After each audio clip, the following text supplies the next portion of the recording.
All right, so number 1 said to make a table of values and then sketch the graph of the equation. Again, this time I didn't give you any values, so you want to choose what works best for you. I would make sure you include at least 3 points, and I would do some negative, some 0, some positive, something like that. So I'm going to make it easy on myself. I'm going to do -1, I'm going to do 0, and I'm going to do 1. If I plug in -1, I get 1 minus 1, which is 0. Plug in 0, I get 1 minus 0, which is 1. And I plug in 1, I get 1 minus 0, which is 0. So then when I go to graph it, -1, 0, 0, 1, and +1, 0. So at the minimum, you need something like that. Again, 3 points. But if you know that this is a parabola, that opens downward, that shifted up 1 place, then you can obviously use your prior knowledge to make it a little bit more accurate. Questions on that one? All right, number 2 says find the x and the y intercept. So we know for the y-intercepts, we plug 0 in for x. So I'd get y equals 0 squared minus 9, y equals -9. And then for my x-intercept, I plug 0 in for y. So I get 0 equals x squared minus 9. And there's 2 ways to solve this. One is factor it, right? It's the difference of 2 squares. Set them each equal to 0. You'd get +3, -3. The other is to add the 9 to the other side and then square root it. But when you do that, you got to make sure you put that plus or minus in front of the root, which means you're going to get plus or minus 3. So I get 3, 0, and I get -3, 0. So y-intercept and x-intercepts. Questions on that one? Maddie? So all you do to find the y is just make the -9. Just make the x 0. In this case, it would have been 0 squared minus 9, so it would have eliminated the 0, and then you would have had just -9. So y, wherever there's an x, because it could be more than one spot, right? Wherever there's an x, you make it 0. And for the x-intercept, wherever there's a y, you make it 0. And then solve for what's left. Number 3 says test for symmetry. So remember, there's 3 different tests for symmetry. For x-axis symmetry, we change the y to be a -y. So I'd get -y equals x to the third plus 10x. And then I want to compare this with my original and see, is it the same? Which it's not, right? Is every term the exact opposite? No, which means that it does not have x-axis symmetry. And then I go to the next one, which is y-axis symmetry. And for this one, we change the x to be a -x. So I'd get y equals, God bless you, -x in parentheses raised to the third power plus 10 times -x. So when I raise a negative to an odd power, what happens? Stays negative. This is going to be y equals -x to the third. And then a positive 10 times a -x means -10x. 2 of the 3 have changed, but not all of them, which means, again, this is a no for my y-axis symmetry. So it either has to be the same or everything has to be opposite. With me so far? Okay, and then the last one is the test for origin.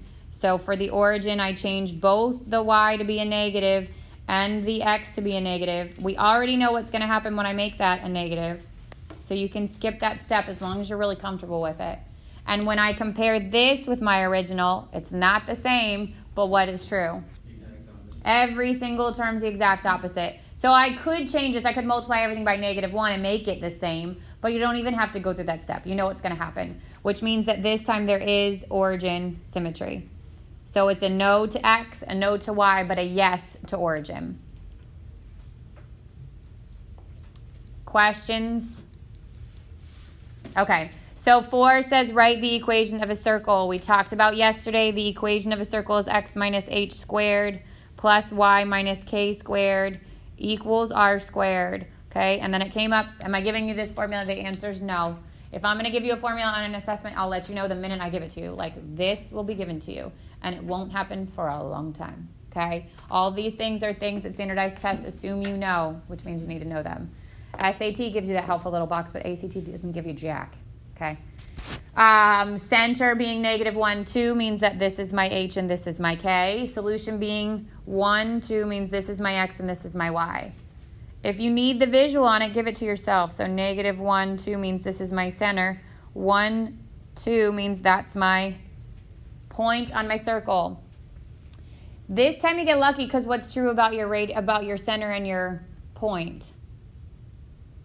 In relationship to each other, they are horizontal. Does everybody see that? You could literally just count from one to the other. It won't always be like that. So I could count this way and get the radius, but if not, what's the other way to get the length of the radius? Distance formula is going to give me the length of the radius. What's the third way to get it? Good. Plug in the HK and the X and the Y into your equation and solve for R.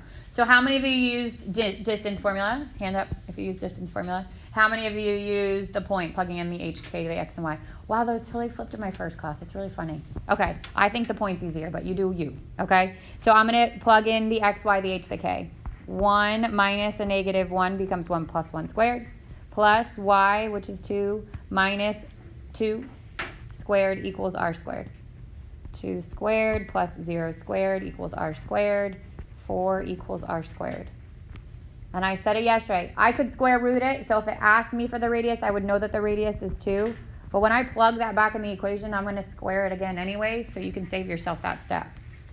So now from here, I would do X, which stays as the X, minus the H. X minus a negative 1 becomes plus 1 squared, plus Y minus K, which is 2, squared, equals the radius squared, which we said is 4. And there's your equation of your circle. Questions on any of the warm-up? Number 8 was a yes and a yes. Number 12 was a no and a yes.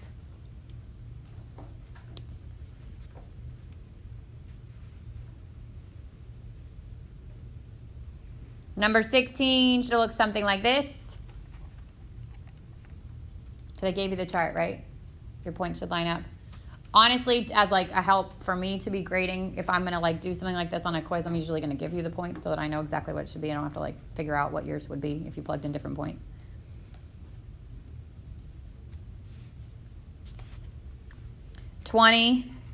X-intercept plus or minus 2 and 0. So you could write it as 2, 0, negative 2, 0, or plus or minus 2. I don't care as long as it's in point format.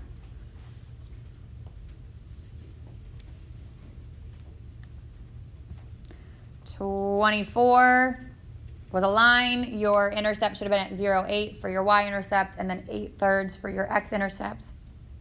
I don't think it said to graph it. I just had the graphs there. 28 x-intercept would have been negative 10, 0. Y-intercept 0, negative 10.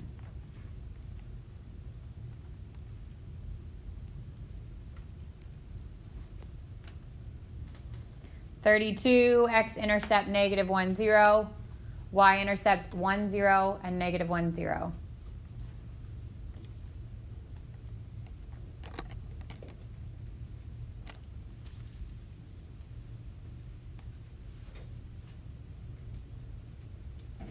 Y is 0, negative 10. 28. Can you give me the equation? It was like y equals negative absolute value, right, yeah, of x plus 10. plus 10. So you're good on the x-intercept here? Okay. So the y-intercept, I would get y equals negative absolute value of 0 plus 10 like this, right? So then y equals negative absolute value of 10. So you do what's inside the absolute value first, which makes it 10, but then the negative gets added on to the outside. So it would stay negative 10. Jack? Sure, just sign up. Daniel?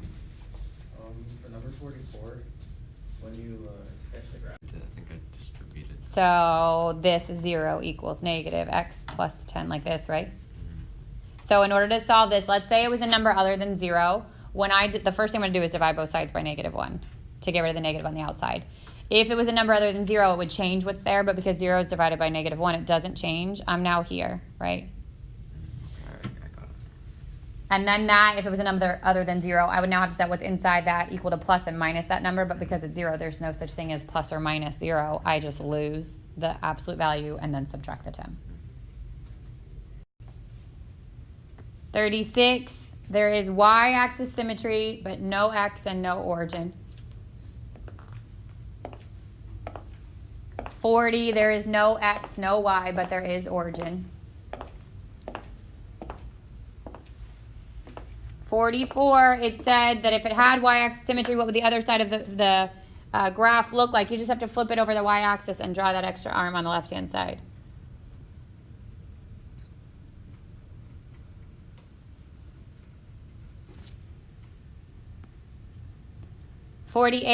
X-intercepts negative 2, 0, and 0, 0. Y-intercept 0, 0. There is no symmetry, and your graph should look something like that. So if you want a similar type of question to the one you're going to have to graph on your quiz, it's not going to be that exact question, obviously, but there are going to be multiple parts like that. Find your x-intercepts, find your y-intercepts, find the symmetry, and graph. So it puts it all together.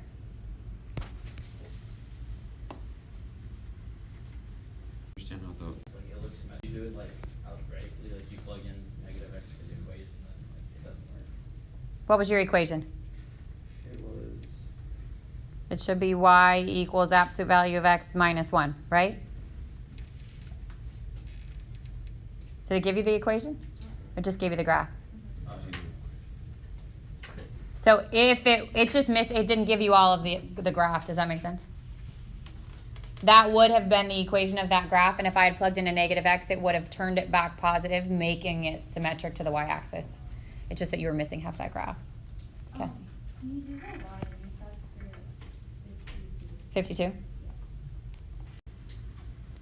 52. X-intercept is 1, 0. Y-intercept is 0, 1.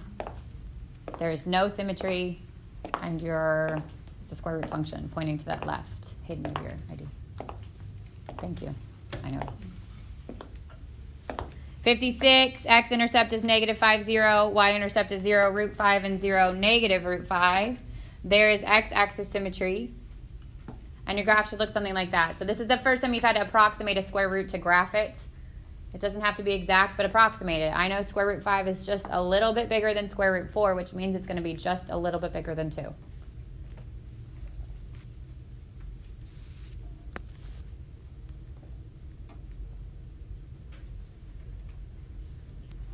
$70 was your circles. X squared plus y squared equals 25. Center's at 0, 0. Radius is 5. So right 5 up 5, left 5 down 5.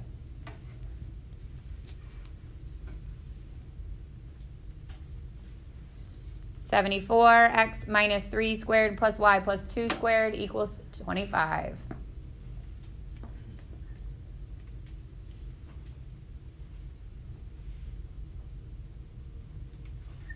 $78, center is 0, 0, radius is 4.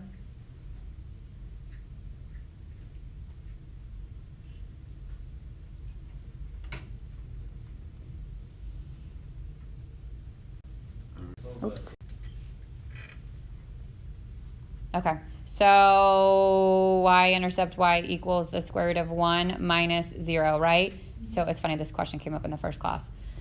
The question is, why isn't that plus or minus 1? So when you square root a number, it is the positive value of that number. It is not plus or minus. It is 1. The only time you do the plus or minus, so that's the even root property comes into play, is if it had said y squared equals 1, and you're trying to figure out what you can plug in to y to get the result to be 1.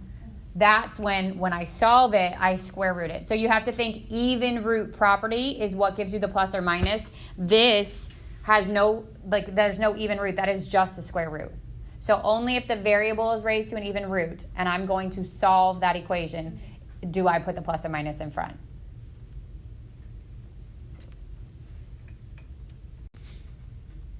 $82, center is 2, negative 3, radius is 4/3.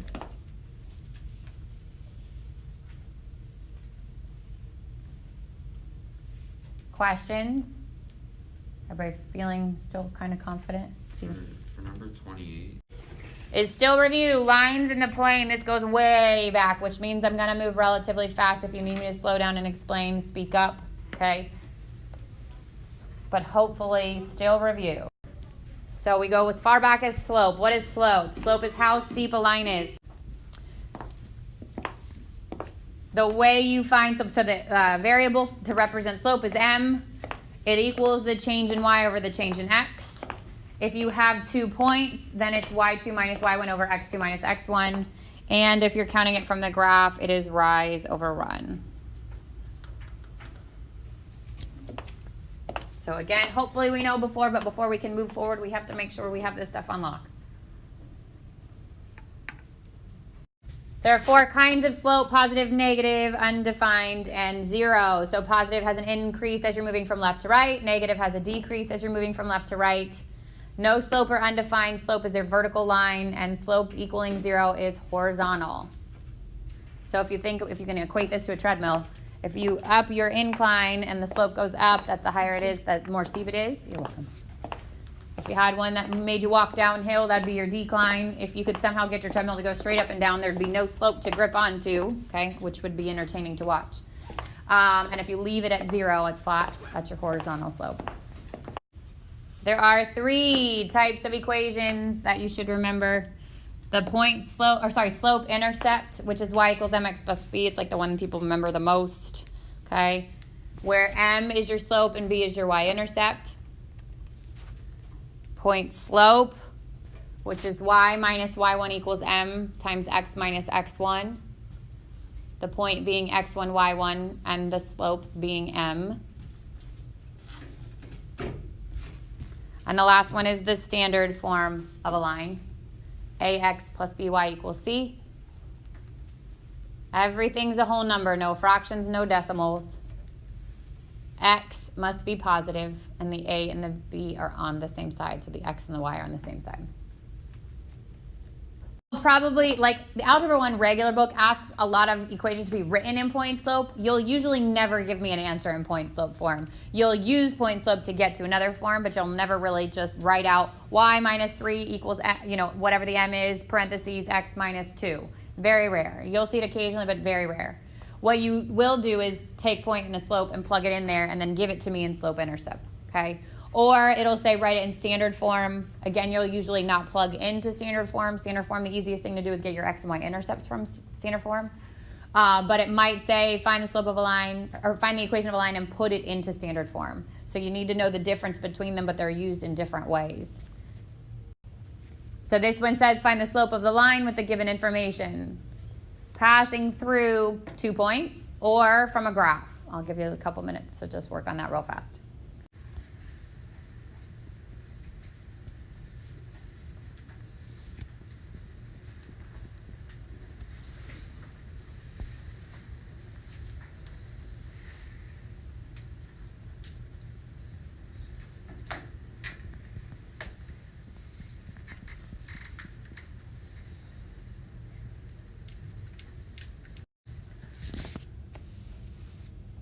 So for the first one, y2 minus y1 over x2 minus x1, 7 minus 2 is 5, negative 5 minus a negative 3 becomes negative 5 plus 3, or negative 5 halves. It does not matter if you put that negative in the top or out front or in the bottom, as long as it is one of those 3 places. You can't have it twice because then it makes it back negative, okay? Makes it go back positive. And then for your graph, you could have actually taken those points and plugged it in, or you could literally count your rise over your run. And it doesn't matter if I start with the top point and then do my rise so it goes down. That would be a negative 4 over right would be a positive 4. If I went the other way, if I started with this point, I would have gone up 1, 2, 3, 4. That's my positive 4. And then left 1, 2, 3, 4. That's the negative 4. So either way, you end up with a negative 1. Again, probably not going to just get questions on find slope on your quiz. It will be the application of it, okay? Graphing a line using point and slope. A quick reminder, you're going to start at the y-intercept and then use the slope to find the next points. I was laughing when we get to this slide because you guys are like, oh, this is super easy. Yet when it comes to midterm time, you'll have all sorts of graphs. People can graph higher functions and then they get the stupid line wrong, okay? So it's important to make sure you know what you're doing here before we can move forward. I would say you want at least 3 points so that you know what you're doing, okay? So start at your y-intercept and then count up or down, whichever direction. Get yourself 2 more points and then, again, connect those points to make your line.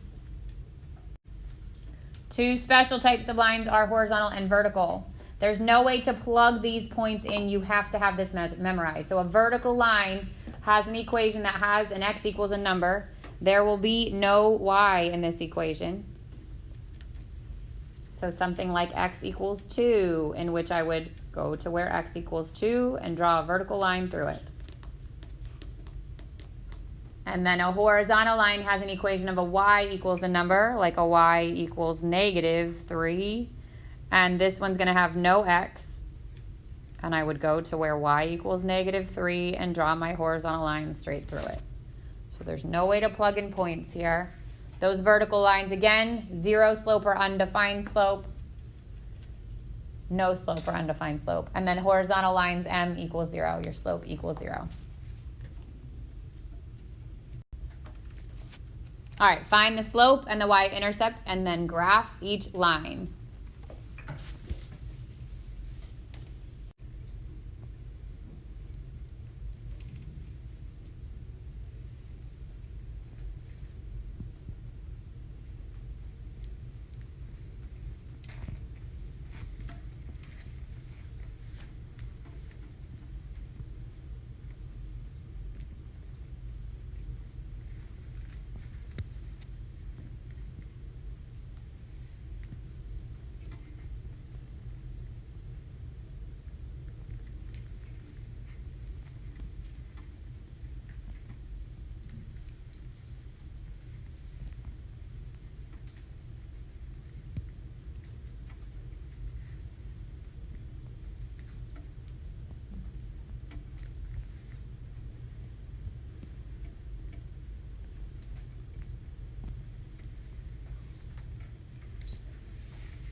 M, y minus y1 equals m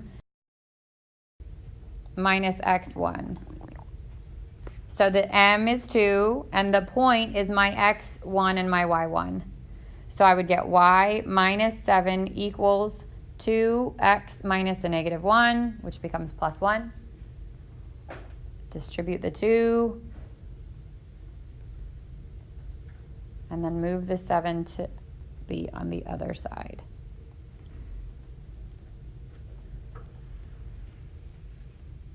So really importantly, unless it says otherwise, you will always give the equation in slope-intercept.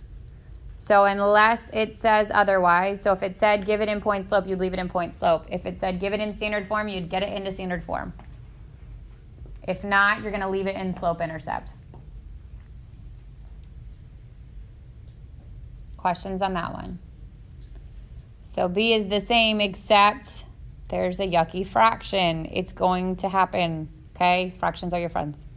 Y minus a -2 becomes y plus 2 equals m, which is -3/4, x minus 3. Same process, distribute what's on the outside. So this is -3/4 x plus 9/4. And then I got to move that 2 to the other side, so I'm going to subtract the 2.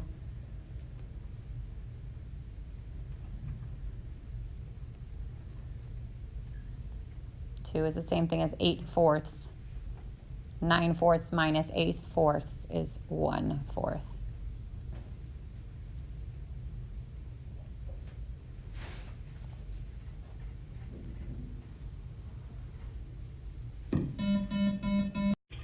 So what's different with C? It's 2 points, so I don't have the slope yet, right? But we know how to find the slope. 7 minus 1 equals -8 minus a -8. Gives me 6/0. What happens when you divide by 0? Undefined. What kind of line is an undefined slope? Vertical. And my equation would look like a what? What doesn't change in my points? X. If you had accidentally put y equals and then you go to look, you're going to be confused because how do you know which y to pick? If you do it right, they're the same. So if it was a horizontal line, if it was 0 divided by 6, I'd know it's horizontal, and then the y's would be the same, and you'd know to pick the y's.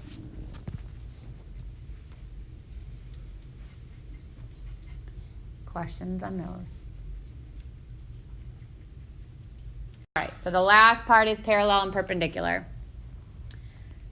Again, something hopefully you remember, that parallel lines have the same slope. symbol for parallel is going to be this, so feel free to use it to shorten. And perpendicular lines have slopes that are the opposite reciprocals. Sign would be an upside down T for perpendicular. So opposite being change of sign. If it's positive, then the slope of the perpendicular line is going to be negative, or if it's negative, the slope of a perpendicular line is going to be positive. And then the reciprocal means flip it. So if it started as 2/3, I would change it to 3/2. If it was 2, I'd change it to 1/2. So you're not only changing the sign, but you're also flipping the fraction. I said M1, the slope of line 1 is 2/3. Then the slope of a line that is perpendicular to it would be negative 3/2. You change the sign and you flip it. This says determine if the lines are parallel, perpendicular, or neither. You're literally just looking at the equation, identifying the slope, and seeing if they match opposite reciprocals or neither. So if I look at A, what's the slope of line 1? 2. What's the slope of line 2? Negative 2. What's the relationship between these two lines? Neither. Okay? They are opposites, but they are not reciprocals. B, slope of line 1 is 1/3, and line 2 is negative 3. What's the relationship there? Perpendicular. And C, you have to find the slope first, right? So the top one, 9 minus a negative 1. And I get 10/5, which is 2. Second one, 1 minus 3 and 4 minus 0. Negative 1/2. What's the relationship here? Perpendicular. So I won't judge you on your spelling skills. If you don't want to write the word perpendicular, you can use the symbol. Just make sure I can tell the difference between your parallel and your perpendicular. This last example puts those last two concepts together. So we're writing the equation of a line through the given point. That is A parallel to and B perpendicular to the given line.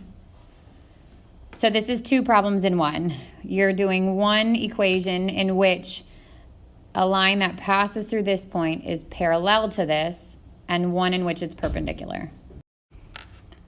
So the only piece of information you need to get out of the given equation is what is its slope. This one is in standard form, and the shortcut for the slope from standard form is that m equals negative a over b. If you don't remember the shortcut, you can always take that equation, solve it by putting it into slope-intercept form and identifying the m. But this saves you time. So the a is 3 and the b is 4, which means the slope of that line is a negative 3/4.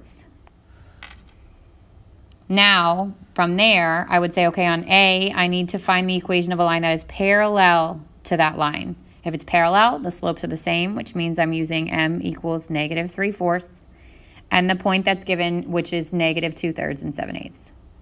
So I'm going to take those and I'm going to plug them into point slope format. Y minus y1, which is 7/8, equals m, which is negative 3/4, times x minus x1 minus a negative 2/3 becomes a positive 2/3. Now I've got to distribute negative 3/4 x, and then a negative times a positive is a negative 3. If I could work that out, I'll show you 3/4 and 2/3. You can actually cancel through the 3's and reduce 1/2.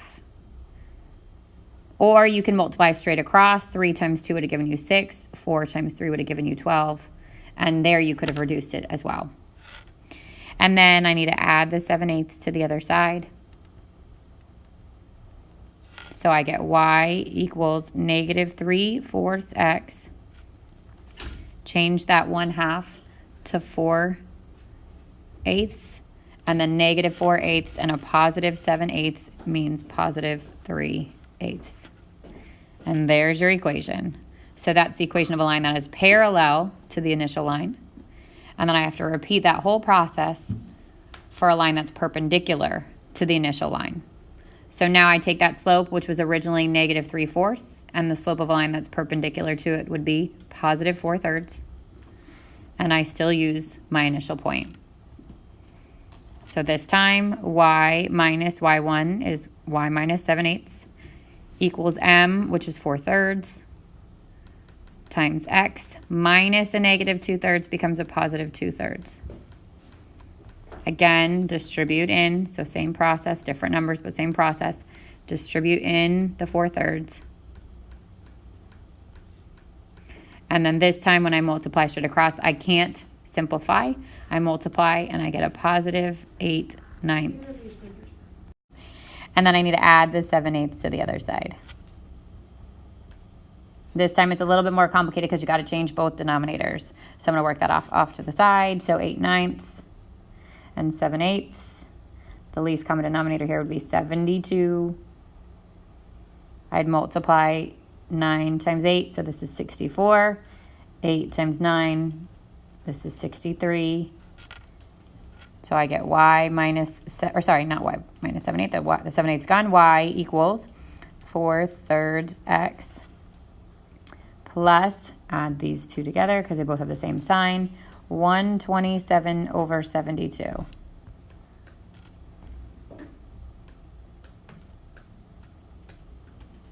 Because that's such a large number, you want to make sure that it can't be reduced. So they're obviously not both divisible by 2 because they're not even. Test to see if that top one is divisible by 3, and that trick is adding up your digits. So 1 plus 2 is 3, plus 7 is 10. 10 is not divisible by 3, which means this is not divisible by 3. There is your final answer. So again, 2 questions in one, A being parallel, B being perpendicular. That's the end of 1.1, lines in a plane.